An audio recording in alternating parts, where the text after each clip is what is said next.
नमस्कार। आज के सेशन में आपका स्वागत है। में ये तय किया कि मैं बौद्ध धर्म में जाऊंगा, लेकिन बौद्ध धर्म को वैसा स्वीकार नहीं किया जैसा बौद्ध धर्म था। न हीनयान न महायान।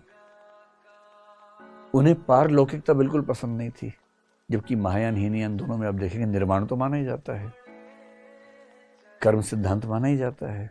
उन्हें कर्म सिद्धांत में भी रुचि नहीं थी, निर्माण में भी रुचि नहीं थी।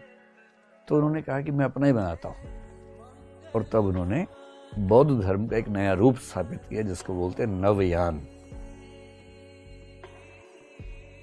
और इस पर किताबें लिखी और वो खुद इसमें शामिल हुए। उनके बहुत सारे समर्थक भी इसमें शामिल हुए, और तब से ये परंपरा, इसको नियो बुद्धिज्म भी कहते हैं। तो नियो बुद्धिज्म या नवयान ये 20वीं शताब्दी की एक नई परंपरा है जो बौद्ध दर्शन को और ज्यादा जमीनी, रियलिस्टिक बनाती है, जिसमें परलोक की बातें खारिज कर देते हैं। इन्होंने एक चिंतक को आधार बनाया कुछ चीजों में। आपने शायद नाम सुना होगा उसका, अजित केशकंबली नाम के एक चिंतक हुए इतिहास में, जो चारवाक परंपरा से उनका बड़ा गहरा जुड़ाव था।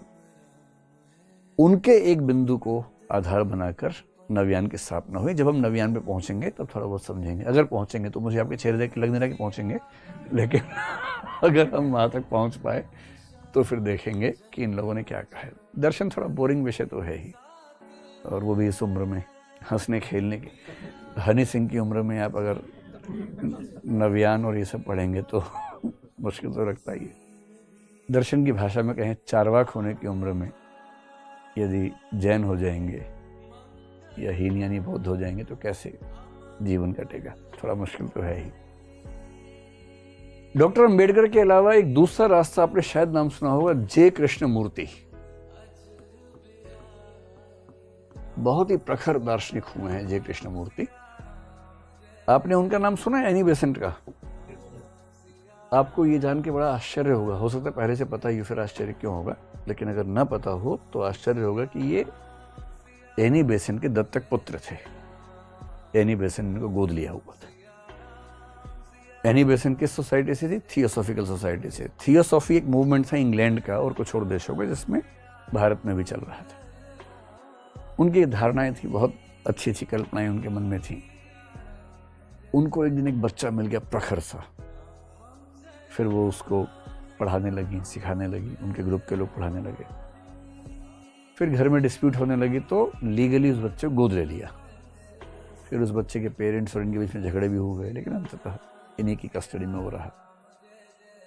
ये प्रखर बच्चा बड़ा होकर जिद्दू कृष्णमूर्ति के नाम से प्रसिद्ध हुआ, और अमेरिका में ज़्यादा इनका समय भी गुजरा।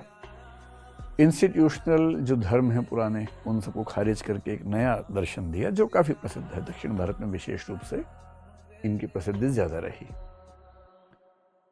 इन दो के अलावा अगर मैं ये कहूं कि थोड़ा सा हमें लोकप्रिय दर्शन को भी लेके चलना चाहिए, तो इस आधुनिक काल में जो व्यक्ति अपने तर्कों के स्तर पर पूरी भारतीय परंपरा में एक विशेष स्थान रखता है, जिससे टकराना बहुत ही मुश्किल काम है। इनके बारे में कहते हैं कि इनके सामने जाओ तो चुपचाप आ जाओ वापस। अगर आपने 2-4 सवाल पूछ लिए तो लहूलुहान होकर लौटोगे, क्योंकि जितना इस आदमी ने पढ़ लिया था ना, मजाक नहीं है। मतलब जिस उपनिषद पे बात करो, गीता पे बात करो, अष्टावक्र गीता पर बात करो, कबीर पे बात करो, किसी कवि पे बात कर लो। ताओ धर्म है, चाइना में चलता है, लाओ त्से उसके संस्थापक हैं, उन पर भी किताब लिख दी पूरी की पूरी।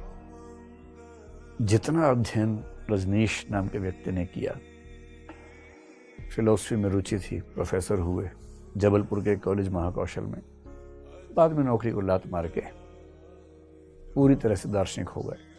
और एक दौर था कि जब अमेरिका में एक शहर का नाम था रजनीशपुरम, जिसके वो संस्थापक थे। बाद में कुछ कानूनी चीज़ें हुई, वापस भारत आए। जनता पार्टी की सरकार जब मोरारजी प्रधानमंत्री थे, उनसे टकराहट काफ़ी रही इनकी। फिर पुणे में इन्होंने अपना एक आश्रम बना लिया फाइनली, लंबे समय के स्ट्रगल के बाद, और फिर उनकी मृत्यु हुई। ओशो की सबसे अच्छी बात है कि वो दुनिया के हर प्रश्न पर विचार करते हैं। धर्म, अध्यात्म, दर्शन को बहुत सारी रूढ़ियों से बाहर निकालते हैं, और उनके तर्क ऐसे हैं कि उन तर्क से लड़ना आसान काम नहीं है। बेहद तार्किक व्यक्ति हैं। और मेडिटेशन की बहुत परंपराएं भारत में हैं। इन्होंने एक नई परंपरा शुरू की, डायनामिक मेडिटेशन। इसका सरल भाषा में मतलब है नृत्य करते हुए भी आप ध्यान कर सकते हैं। ध्यान करने के लिए कुंडली मार के बैठना और उसके बाद ऐसे करके, ये जरूरी नहीं है, वो भी तरीका है, लेकिन ध्यान तो नृत्य करते हुए भी हो सकता है। ये मैंने पिछली बार कहा था ना कि आप दर्शन पढ़ने के बाद डांस नहीं कर पाएंगे, तो ओशो बनेंगे तो नृत्य और दर्शन में संबंध बन पाएगा। किसी और रास्ते पर चलने में वो संबंध आमतौर पे बन नहीं पाता है। ये सब लोग मिला के इनको हम कहेंगे भारतीय दर्शन। हालांकि अधिकांश बात के लोगों का जिक्र भारतीय दर्शन में नहीं आता है, पर मेरे ख्याल से आना चाहिए। कोई ऐसा दार्शनिक आपको लगता हो छूट गया हो तो बताइए, उसको भी जोड़ लेते हैं इसमें। आपको लगे अरे ये तो छूट ही गया, फिर कैसे दर्शन पूरा होगा? आप सोच रहे हैं कि हमें तो ये भी नहीं पता थे, इतने सारे आपने बता दिए, हमें क्या पता। अरे कोई तो दिमाग में आ रहा होगा, बताइए बताइए, कोई दिमाग में आ रहा है तो। हाँ, फीमेल फिलोसोफर का जिक्र, मतलब उसमें मेरी गलती कम है, परंपरा की गलती ज़्यादा है कि महिला दार्शनिक नहीं दिख रहे हैं। अगर हम बात करें महिला दार्शनिकों की, तो भारतीय परंपरा में जो उपनिषद काल है, वहाँ हमें कुछ दार्शनिक महिलाएं, विदुषी महिलाएं नजर आती हैं। और आपने इनमें से 3-4 का नाम सुना होगा। जैसे एक आपने नाम लोपामुद्रा का सुना होगा। लोपामुद्रा वो हैं जो अगस्त्य ऋषि की पत्नी हैं, और इनका ठीक ठाक मतलब उपनिषद में जिक्र आता है। आपने मैत्रेयी का नाम सुना होगा। मैत्रेयी का जिक्र आता है बृहदारण्यक उपनिषद में। ये याज्ञवल्क्य ऋषि की पत्नी थी और विदुषी थी, और इनके बीच के डिस्कशंस के माध्यम से जो बृहदारण्यक उपनिषद है उसमें डेवलपमेंट दिखाई पड़ती है। गार्गी एक विदुषी महिला थी, इनका जिक्र भी बृहदारण्यक उपनिषद में दिखाई पड़ता है। एक नाम घोषा नाम की महिला हैं, उनका जिक्र उपनिषद में दिखता है। दुख की बात है कि भारतीय परंपरा में उपनिषद के बाद से महिलाओं की जो पार्टिसिपेशन है, भूमिका है, वो नहीं के बराबर दिखती है। मतलब मैं बताना भूल गया से ज्यादा है कि है ही नहीं, मैं कहां से लेके आऊं। अब इसकी वजह क्या हो सकती है? मेरे ख्याल से तो इसकी वजह ये है कि महिलाओं की हिस्सेदारी सामाजिक, राजनीतिक, आर्थिक जीवन में हर जगह ही कम है, तो यहाँ भी कम है। विज्ञान में भी कम है, दर्शन में भी कम है, समाजशास्त्र में नहीं है, हर जगह नहीं है, पॉलिटिक्स में नहीं है, तो यहाँ भी नहीं है। और इसकी वजह ग्लास सीलिंग है, शीशे की दीवार जो दिखती नहीं पर होती है। तो क्योंकि उनको आमतौर पर घर के कामों में ही सीमित रखा गया, तो उनको बहुत स्कोप मिला नहीं, और गैप इतना बड़ा है कि उस गैप को भरना आसान काम है नहीं।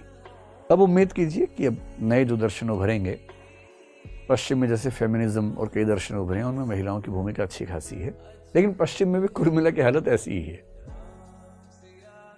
दुनिया के इतिहास में सबसे पहली दार्शनिक महिलाएं भारत में ही दिखेंगी आपको, यही महिलाएं हैं। इसकी वजह है कि पश्चिम का दर्शन शुरू 6th सेंचुरी BC में हुआ है, ये उससे पहले हो गई हैं, तो सीधी सी बात है कि पहले तो यही दिखेंगी। लेकिन हाँ, कम है भारत में दर्शन में महिलाओं की भूमिका, हिस्सेदारी भी कम है। साहित्य हम पढ़ते हैं, साहित्य में भी कम ही है। एक मीराबाई हमें दिखती है मध्यकाल में, बाकी आधुनिक काल में महादेवी दिखती है। आधुनिक काल में फिर भी आपको 8-10 नाम दिख जाएंगे, लेकिन उसके पहले केवल एक नाम, मीराबाई। तो ये है, दुखद है, पर है ऐसा ही। ठीक है, कोई और आपको लगता हो कि दार्शनिक छूट रहा है? जी सर, जैसे आर्य समाज को जो संस्थापक होना चाहिए, हाँ, उन्होंने एक स्लोगन दिया कि वेदों की उपलब्धि। हाँ, तो उस समय पे तो चल रहा था कि नियो वेदांत का चल रहा था।